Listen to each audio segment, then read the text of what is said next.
नाज़िन मीरपुर माथिलो में क़त्ल थियल सुमेरा कलवर जे कातिलनि जी गिरफ़्तारी लाइ वारिस सरापा एहतजाज बणियल आहिनि।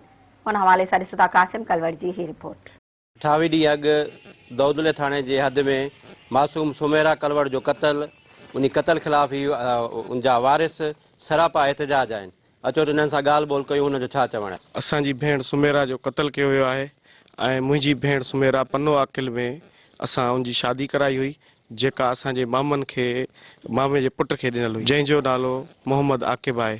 ऐं मुंहिंजी भेण सुमेरा खे क़त्ल करे उन्हनि मारे बाद में असांखे ॿुधायो त उहा मरी चुकी आहे ऐं उते जे वस वारनि माण्हुनि असां खां ज़बरदस्ती उहो लाश उते उन्हनि पंहिंजे क़ब्रिस्तान में दफ़नायो ऐं असां दाऊं कंदा रहियासीं ऐं उन्ही दाउनि जे ख़िलाफ़ असां पुलिस सां जॾहिं मिलण जी कोशिशि कईसीं त पुलिस बि उन्हनि जी सहकारी बणी ऐं असांजी आवाज़ खे दॿाई। दरख़्वास्त खणी वियासीं त हुन असांखे धमकियूं ॾिनियूं ऐं असांखे चयईं त तव्हांखे अञा चर्स ऐं अफ़ीम जे केस में दॿाईंदासीं, असां ते कूड़ा केस कंदासीं ऐं अञा तव्हांजे मथां केस दर्ज कंदासीं। ख़ुदा असां सां इंसाफ़ कयो वञे। हे इदारा इन लाइ न खुलिया आहिनि जो मज़लूम खे दॿायो वञे। ख़ुदा जो वास्तो अथव, मुंहिंजी भेण सां इंसाफ़ कयो। मुंहिंजी भेण जो जॾहिं क़त्ल कयो वियो, मुंहिंजी माउ खे ॾेखारियो वियो, मुंहिंजी मासूम भेण जो चहिरो। मुंहिंजी माउ अञा ताईं अस्पताल में दाख़िल आहे।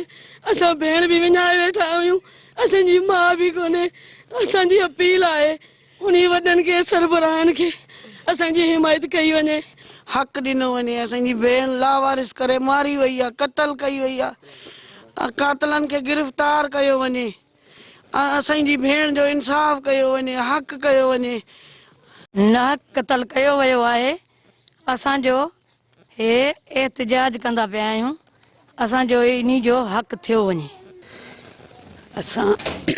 असां RPO सखर खे एहतजाज करूं था। असांजी सुमेरा भेण खे नाहक क़त्ल कयो वियो आहे ऐं असांजी सुमेरा भेण जो इंसाफ़ थिए। बेवास्ता क़त्ल कयो वियो आहे। मासूम वीचारी नींगरी जंहिंजो कपिड़ा बि न लावनि जा गरिया, वीचारी बेवास्ता मारी वई आहे, उनजो इंसाफ़ कयो वञे। HSO राशि आहे ऐं सुमेरा खे क़त्ल कयो वियो आहे ऐं वस वारनि खे असां इंसाफ़ लाइ चऊं था त असां सां इंसाफ़ कयो वञे। SHO दौदलो असां सां इंसाफ़ नथो करे ऐं असां वस वारनि खे अपील था कयूं त असां सां इंसाफ़ कयो वञे, न त ॿी सूरत में असां RPO सखर ॾे ऐं उते एहतजाज असां पंहिंजो रिकॉर्ड कराईंदासीं। महिरबानी करे असां सां इंसाफ़ कयो वञे। मोहम्मद कासिम कलवर, मेहरान TV, मीरपुर।